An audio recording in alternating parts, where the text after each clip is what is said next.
Let's solve the following trig equation. We have the tangent of x times the secant of x. That's equal to 3 times the tangent of x. Again, we're looking for our solution between 0 and 2 pi radians.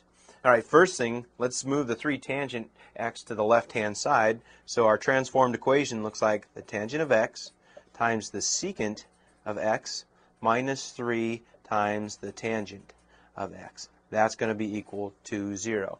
Now, we want a multiplication problem on the left, so we'll factor a tangent of x out in front, multiply by what remains, which in this case is the secant of x minus 3, and that's going to be equal to 0.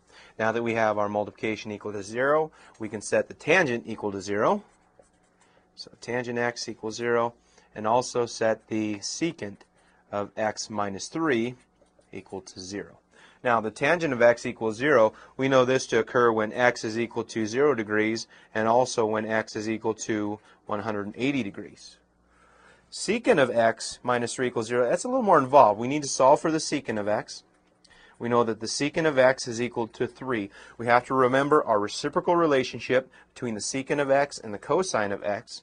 The secant of x can be written as 1 over the cosine of x equal to 3 over 1. Now, if you cross multiply, solve for the cosine of x, we obtain the cosine of x as being equal to a positive 1/3. Now, since the cosine is positive, when does this occur? We know that this happens in quadrant 1 and also in quadrant 4. So let's address quadrant 1. This is our non-standard value for the cosine. So if you take the inverse cosine of both sides and you have your calculator in degree mode, we're going to come up with an angle of approximately 70.5288 degrees. And that's true to 4 decimal places. Now note, because that's in quadrant 1, that is in fact our reference angle.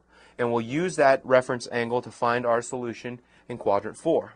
So in quadrant 4, our solution is approximately 289.4712 degrees. Now, go back to the very beginning here. The author wanted our solution between 0 and 2 pi radians, so our job is now to convert all 4 of our solutions to radians. So x equals 0 degrees will give us 0 radians. Make sure that we don't put a label on that. We know that 180 degrees is the same thing as pi radians.